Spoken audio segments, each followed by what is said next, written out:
ठिकाणी खुशीचं वातावरण निर्माण व्हावं। आजच्या क्षणी हे इंद्रपद हल्ल्याचा भास आमच्या मनी निर्माण व्हावा, तेव्हा असं का व्हावं?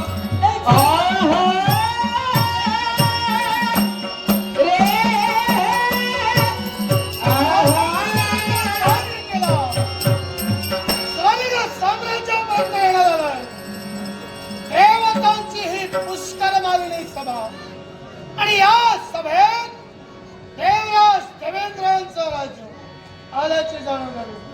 कोण देवेंद्र? कोण रे देवेंद्र? देवेंद्राला हाक पाहावते। नमोच नमः। नमो नमः।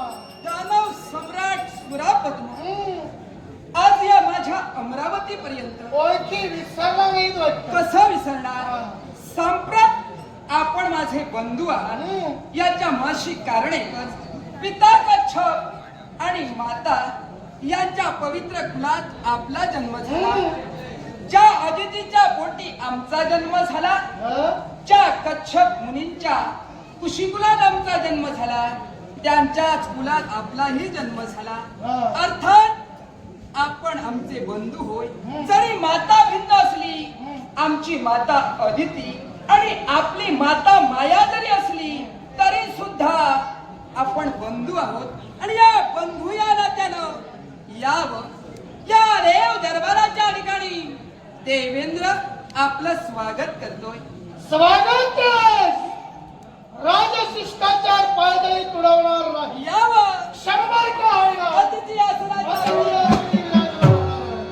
बंधुराज मनात संभ्रम निर्माण झाला। क्षणभर का असेना या राज आसनाचा आम्ही उपभोग घेऊ, हे शब्द आपल्या मुखातून बाहेर निघाले।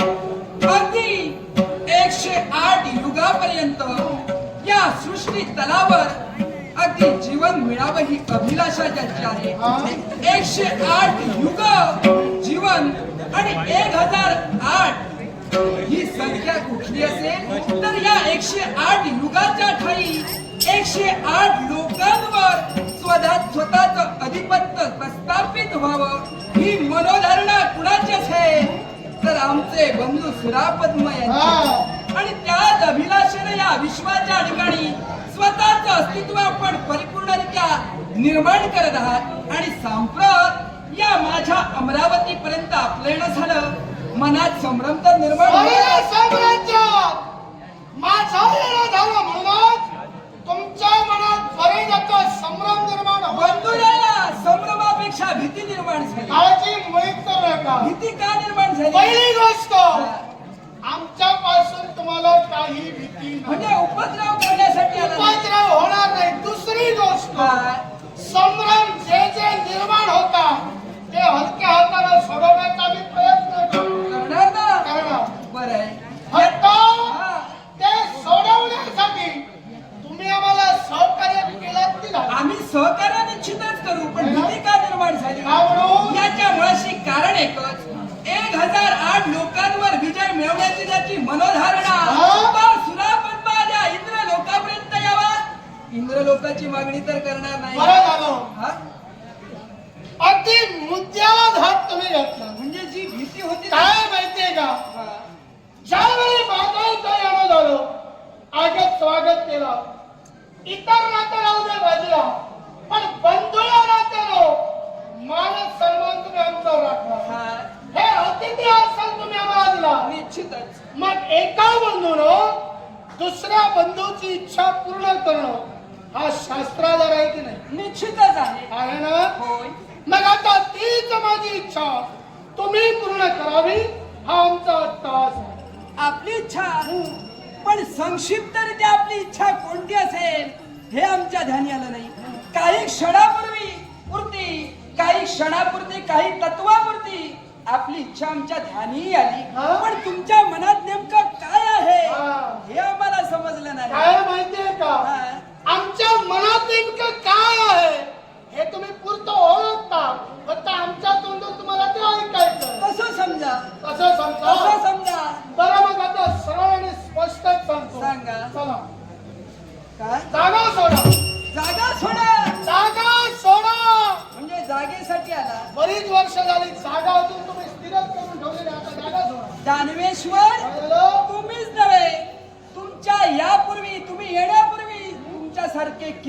आले हा?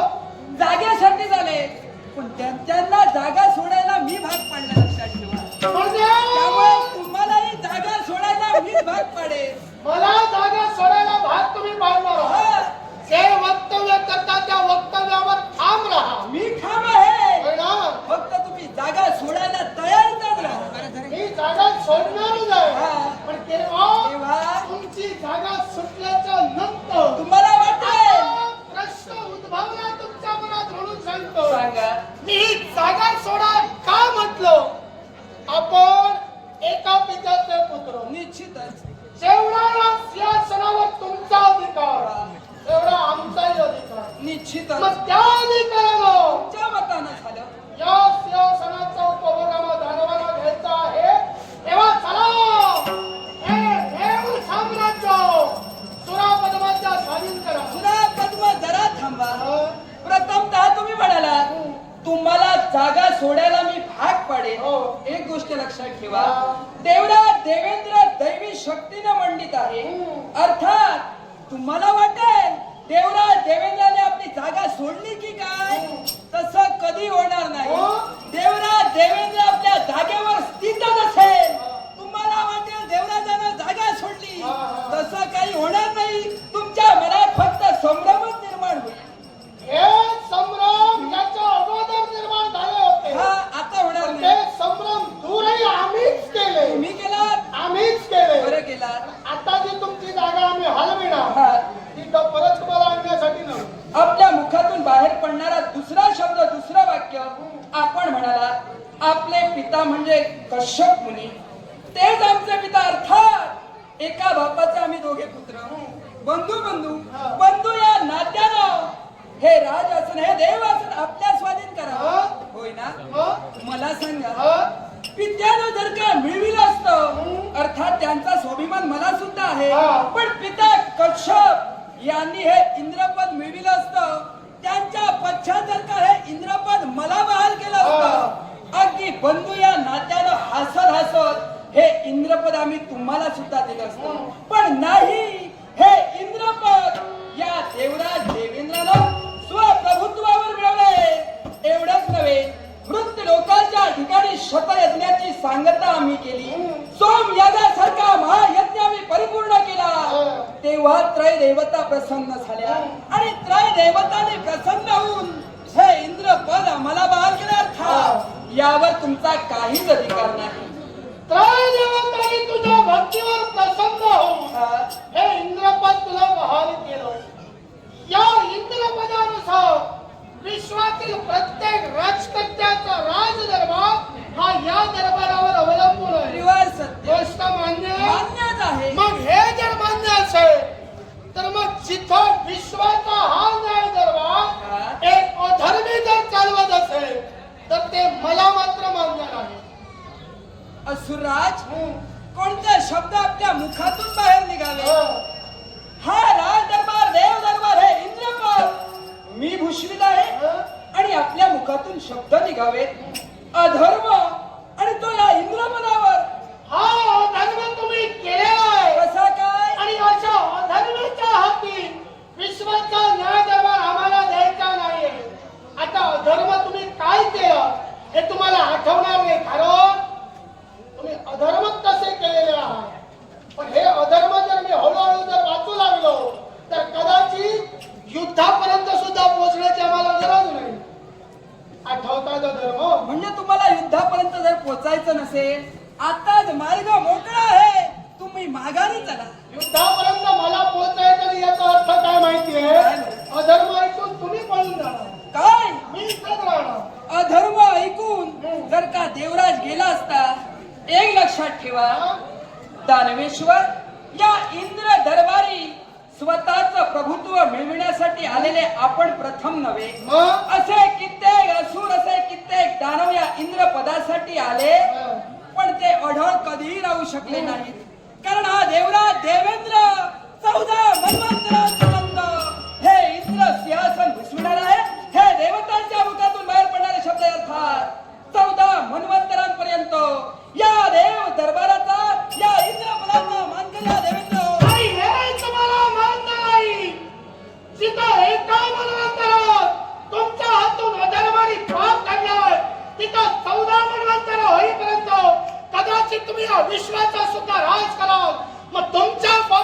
शिक्षा विश्वाला का भोगावी?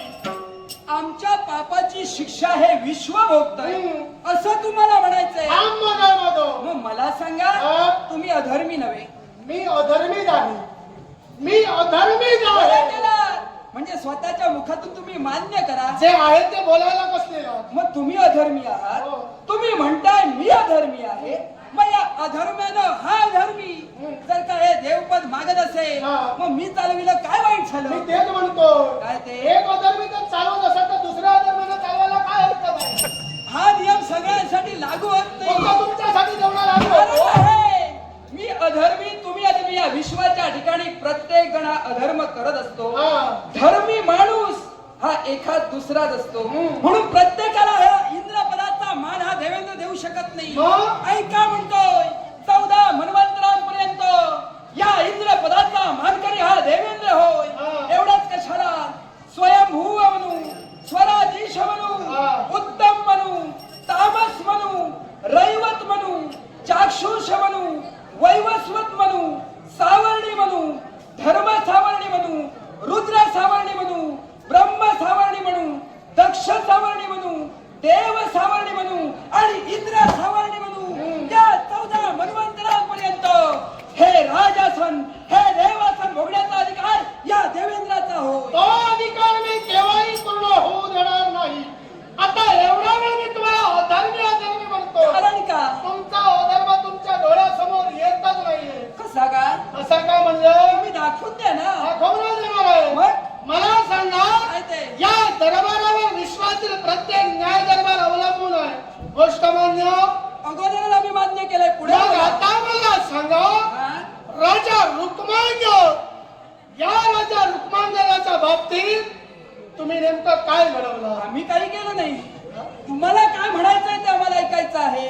कारण या इंद्राने पदोपदी धर्म केलाय, धर्मानेच वागला अर्थात. तुम्हाला काय म्हणायचं आहे? मला आता बरंच काही म्हणायचं आहे. तुम्ही बोला. पण तुम्ही जर तुमच्या बोलण्यावर ठाम राहत असाल हा. तर आता मी सुद्धा माझ्या बोलण्यावर ठामच राहा राहणार. ना. म्हणजे यापूर्वी तो निर्धार नव्हता की काय? माझा निर्णय मी नेहमी निर्धार घेऊनच असतो. हा. आणि मी जे एकदा बोलतो त्याच्यावर मी ठाम राहतो. ठाम राहा. मग माझा जीव गेला तरी चालेल. म्हणजे जीव जाईल या अपेक्षेने इथं आला. हा निष्कर्ष तुम्ही काढू नका. तुम्ही बोलला. तुम्ही निष्कर्ष काढू तुम्ही नका. बोलला.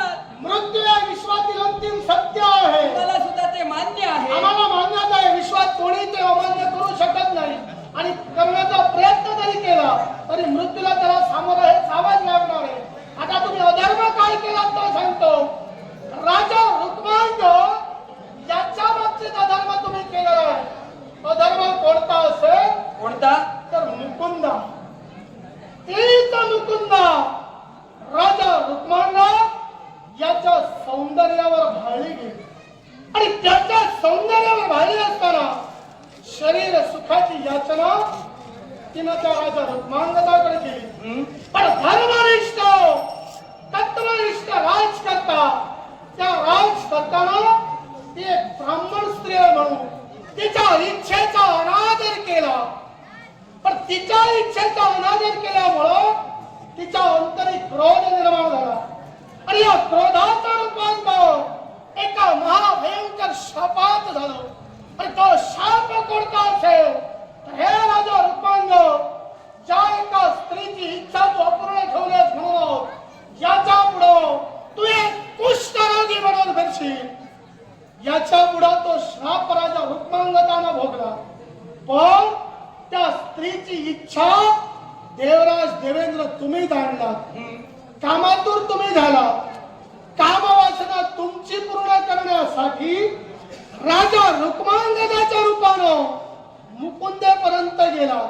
तुमची कामवासना पूर्ण झाली, तिची कामवासना पूर्ण झाली. मग या साऱ्या उगाच शाप मात्र त्या राजा रुक्मांगदानं भोगला. हे कसं काय शक्य केलं? असुरराज, आपल्या मुखातून शब्द निघाले देवराज अधर्मी होय आणि त्यासाठी हे उदाहरण तुम्ही पुढे केला. पण या मागची तथ्यता काय आहे, सत्यता काय आहे याची जाणीव मात्र तुम्हाला नाही. त्यामुळे काय तुम्हाला असेल तर ती स्पष्ट करा. स्पष्ट मी करणारच आहे. लवकर. निश्चितच इंद्र पदावर विराजित झालो म्हणजे मी सामान्य नव्हे. याचा अर्थ तुम्हाला मी सामान्य म्हणत नाही, कारण तुमच्या पराक्रमाची जाणीव मला सुद्धा आहे. पण इंद्रपद मी भूषवितोय आणि मुकुंदाजवळ जाऊन तिची इच्छा मी परिपूर्ण केली आणि म्हणून आम्ही अधर्मी असं तुमचं मत झालं. पण ज्या रुक्मांगदाला शाप मिळाला तो आम्ही उपभोग घेण्यापूर्वी मिळाला, होय ना? मान्य त्रिवार सत्य ना? मग त्यात पापात अर्थात ज्या रुक्मांगदाला शाप मिळाला मुकुंद करवी, त्यात माझा काही दोष नाही, कारण उपभोग घ्यायला मी नंतर गेलो होतो. हे आता मी मान्य करतो. उपभोग घेण्यासाठी देवराज देवेंद्र तिथं गेला होता, उपभोगही मी घेतला. पण राजा रुक्मांगद याला शाप मिळाला, त्यात मी दोषी नव्हे. दुसरी गोष्ट, पापाचरण या इंद्राने केलेली असेल, पण पापाचरण करून सुद्धा देवराज देवेंद्र हा पुण्यवंत आहे. कारण एकच, या देव दरबाराच्या ठिकाणी हे इंद्रपद अजूनही देवराज देवेंद्र भूषवित आहे. याचा अर्थ एकच, देवराज हा धर्मी आहे, धर्माने चालणारा आहे. त्यामुळे तुमचं विधान मागे घ्या आणि तुम्ही मागे चला. बाजू मांडलात की मारलात? बाजू आम्ही मांडलेलीच आहे, पण ती तुम्हाला वाटतही असेल. घेण्यासाठी राजा रुक्मांगदाच्या नंतर तुम्ही गेलात, त्याला शाप मिळाल्याच्या नंतर गेला. नंतर गेलो. अजून एक गोष्ट तुम्हाला ती मान्यच आहे. मान्य आहे. होय ना? होय. मग तिथं उपभोग जाण्यासाठी रुक्मांगदाचं रूप का घेतला? तुमच्या धमक नव्हती या रूपात जाण्याची? या रूपात आम्ही गेलोही असतो, मग पण मुकुंदेची इच्छा काय होती? राजा रुक्मांगद त्याच्या सौंदर्यावरती भाळली आणि त्याच्याशी उपभोग आपल्याला घ्यायचा आहे, ही तिची इच्छा होती. तिची जिज्ञासा आम्ही जाणली, तिची इच्छा परिपूर्ण व्हावी असं आम्हालाही वाटू लागलं. कोणी अधिकार दिला? कुणी म्हणजे तुम्हाला अधिकार कोणी दिला? देवराज देवेंद्र आहे मी. भक्ताची इच्छा परिपूर्ण करणे हा देवराज या नात्यानं माझा धर्म आहे. आमच्या मनात इच्छा निर्माण झाली की तिची इच्छा आम्ही परिपूर्ण करावी आणि म्हणून आम्ही गेलो. तुमच्या मनात इच्छा निर्माण झाली म्हणून तुम्ही तिथं गेला. भक्ताची मग विनाकारण शाप रुक्मांगदाला का भोगावा? तो यापूर्वी मिळाला, त्याला जबाबदार आम्ही नाही. मग तुम्ही तिथं का गेला? का म्हणजे तुम्ही का गेला? अगोदरच तुम्हाला सांगितलं, तिची इच्छा मुकुंदेची इच्छा परिपूर्ण करण्यासाठी आम्ही गेलो. ते आमच्या हातून पाप घडलंही असेल, पण असे नाही घडलंच ते. ऐकून घ्या, तुम्ही आधी ऐकून घ्या. त्या धर्मशास्त्रानुसार मला पटवून द्या, तर ऐकणार नाही. धर्मशास्त्र नाही म्हणजे या इंद्राच्या मुखातून बाहेर पडणारी वाघेश्वरी हा धर्मशास्त्र नव्हे का? तुम्ही काही सांगाल ते धर्मशास्त्र म्हणून मी मान्य करू? मान्य करा. का करू मान्य? कारण मी देवराज आहे ना. तुम्ही खोटं बोलता. खोटं? तुम्ही जर सत्यतेला वागत असाल तर धर्मशास्त्र काय आहे ते मला सांगा. तुमचा धर्मशास्त्र देवानं काही सांगितलं म्हणजे साराच मान्य आणि साराच सत्य असं त्याचा अर्थ होत नाही. देवानं सांगितलं, विश्वानं मान्य केलं, तिथं ते तुम्हाला मान्य करायला काय हरकत आहे? तुमच्याकडे काही पुरावा नाहीये का? पुरावा अर्थात तुम्ही तुमच्या दरबाराचा पाताळाचा त्याग करावा. या इंद्र दरबारी तुम्ही यावं, आमच्याकडे पुरावे मागावे, ते पुरावे आम्ही तुमच्याकडे सादर करावे. काय कसला ठेका घेतलाय तुम्ही? म्हणजे या इंद्र पदावर धर्मी माणूस आहे की अधर्मी माणूस आहे याचा अहवाल कुठं सादर करताय की काय? काय माहितीये का, उखळ पाण्याला खळखळाट फार म्हणतात ते हे असतंय. कसा काय? तुमचा अधर्म आहे, तो अधर्म झाकून ठेवण्यासाठी आता तुम्ही मोठा मोठा वल्गना करता. तुमच्याकडे कारण काही नसेल तर तसं मला सांगा, राजसिंहासन रिक्त करा. म्हणजे कारण मी सांगावं? कारण मी सांगणार नाही, त्यावेळी तुम्ही माघारी चला. दुसरं कारण, ज्या वेदांच्या ठाई ऋग्वेदात अगदी 1/4 भाग ज्या रुचिल्या गेल्या त्या या देवेंद्राच्या आहे. अर्थात ज्या वेदांनी या देवेंद्राला महत्व दिलं, त्या देवेंद्राच्या मुखातून बाहेर पडणारा शब्द हा सत्य आणि सत्यच आहे. स्त्रीची इच्छा पूर्ण करण्याचा अधिकार तुम्हाला कुणी दिला ते पहिला सांगा. देवराज, स्त्रीची इच्छा परिपूर्ण करण्याचा अधिकार तुम्हाला कुणी दिला? या प्रश्नावरच तुम्ही ठाम आहात. कारण आहे, मला एका प्रश्नाचं उत्तर मिळाल्याशिवाय मी पुढच्या प्रश्नाला हातच घालत नाही. उत्तर तुम्हाला हवंय. आमच्या बुद्धीला पटलं, मनाला वाटलं, ते उत्तर आम्ही तुम्हाला दिलं. ते तुम्हाला ग्राह्य धरायचं असेल देवराज देवेंद्र अपराधीच आहे असं जर का तुम्हाला वाटत असेल तर आम्ही काय करावं? धर्मशास्त्रानं तुम्ही वाटता ना? धर्मशास्त्राने मी वागतोय. अधिकार कोणी दिला? मी तेच विचारतोय. तुमचं कसं झालं माहितीये हा. का? आपलेच दात हा. आपले जोड हा. आणि तुम्ही आपले आहात. आपले आपले म्हणून तुम्ही जवळ घेता आणि अशा वेळी तुम्ही माघार घेता, एक पाऊल मागे येता आणि वाघाप्रमाणे झडप घालता. हा. हे योग्य नव्हे. का? हे योग्य नव्हे. आता काय माहितीये का? असं का म्हणालो? काय म्हणाला? आले आले तुम्हाला आम्ही मान दिला, सन्मान दिला. हा. आमचे भाऊराया तुम्ही म्हणून तुम्हाला आम्ही सांगितलं. अतिथी आसनाचा मान दिला. आता एकाच प्रश्नावर तुम्ही दृढ राहिलात. धर्मशास्त्र धर्मशास्त्र आणि धर्मशास्त्राने इंद्र बरोबर कसा, सत्याची बाजू इंद्राची कशी, हेच तुम्हाला ऐकायचं आहे. आता काय माहितीये का? मला तुमच्याशी बोलायला फार वेळ नाही. आता तुम्हाला धर्मशास्त्राचा अधिकार कसा दिला हे मी तुम्हाला सांगतो. काही गरज नाही. मग? धर्मशास्त्र हा देवेंद्र जाणतो. मग सांगा. मग माझ्याच मुखातून ऐकायचं असेल. कसं आहे माहितीये का? देवराज देवेंद्र मी आहे. देवतांना साऱ्या बाजू सगळ्यांसमोर उघड करता येत नाही. वा. कारण देव तत्व आहे. हे देव तत्व काय आहे हे जर का विश्वाला कळलं ना तर हे इंद्र पदासाठी तुम्हीच नव्हे, सामान्य मरता मानव येईल.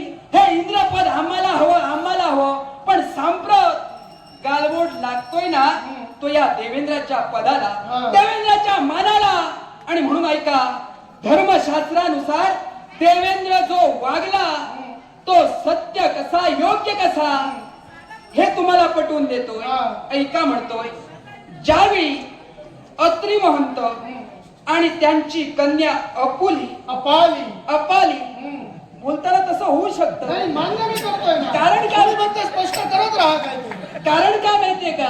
आल्या तुम्हाला म्हणालो, मनात भीती निर्माण झाली. होऊ दे. यादव तुम्हीच नव्हे, तुमच्या आधी जे आले ते सुद्धा आले, इथे आले, तुमच्यासारखे गोड गोड बोलले. नंतर त्यांनी काय काय केलं ना याची जाणीव देवेंद्राला आहे. आणि म्हणून घालू नका. सुरुवात केला ते आधी पूर्ण करा.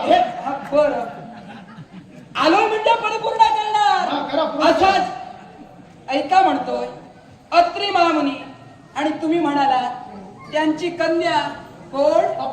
अपाली होय ना? मला माहितीये. तुम्हाला आठवतंय का बहा? नाही. बंधुराज चुकला म्हणजे त्याला सांभाळून ते सांभाळूनच घेतलं. तुम्ही घेतलं. कामच म्हणलंय. साऱ्यांनाच सांभाळून फिरतो आता मी. अपाली होय ना? अपाली, ती अपाली आणि अत्री महंतांच्या शिरकमली केशभार नव्हता.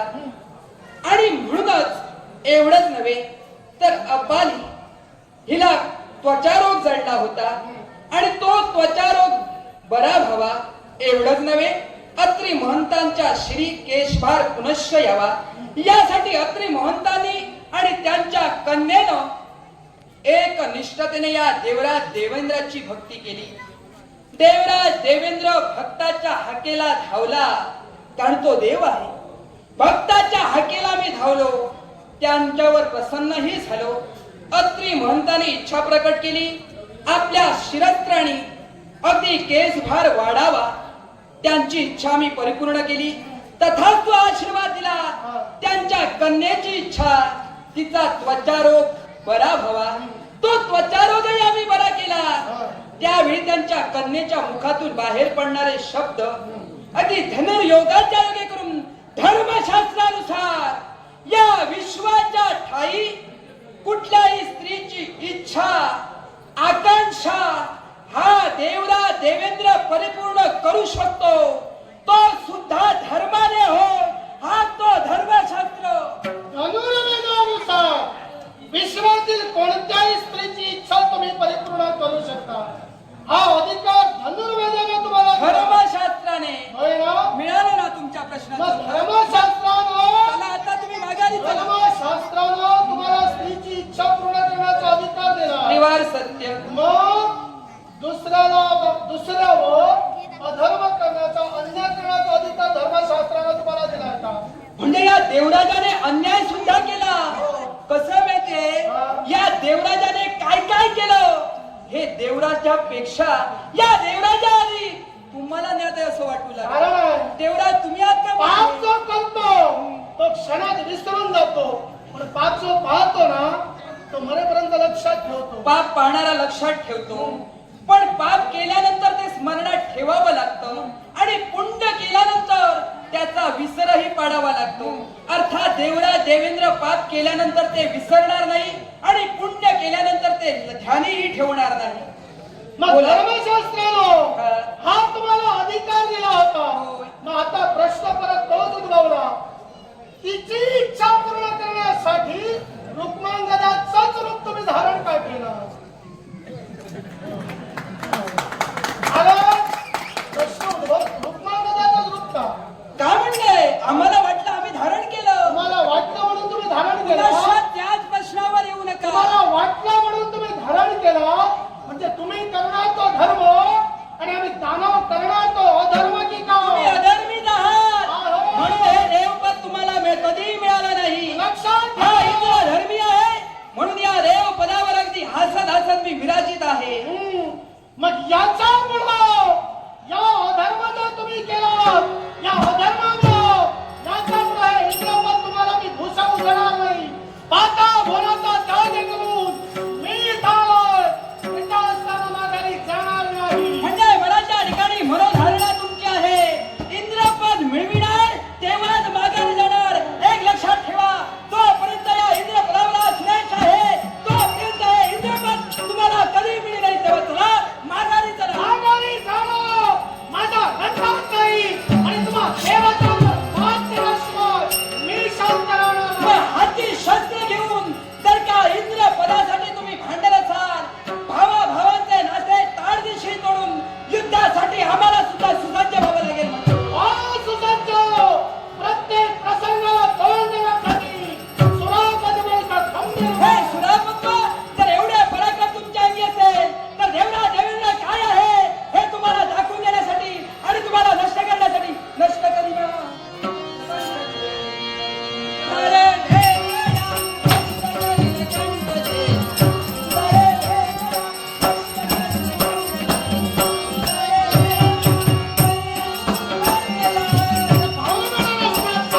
वैरी तू आता वैरी झाला. चला दूर कपटी अधमा, कपटी अधमा, कपटी कपटी कपटी कपटी अधमा, नष्ट करीन कंटके. तळे वेकडा नष्ट करीन कंटके. तळे वेकडा नष्ट करीन कंटके. तळे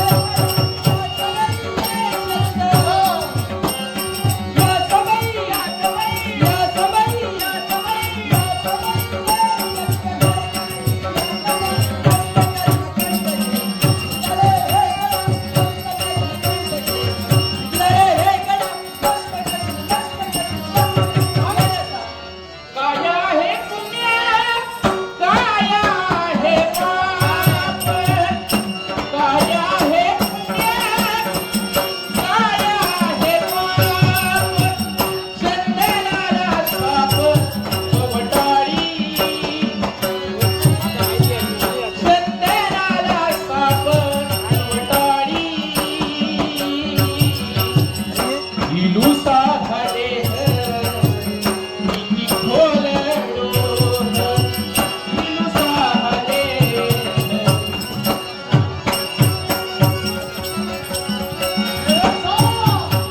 स्नेह प्रेम माया बांधियारी, स्नेह प्रेम माया बांधियारी, लुसा झाले किती बोललो.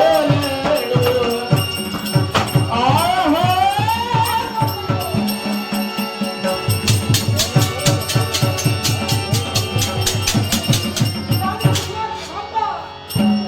एक गोष्ट सदैव लक्षात ठेवा. रागाच्या वेळी जो संयम बाळगतो तो एक ना एक दिवस निश्चितच मोठा होतो. रागाच्या समयी संयम बाळगा आणि वादातून क्षणिक तुम्हाला विजय संपादनही होईल, पण तो विजय हा क्षणिक असेल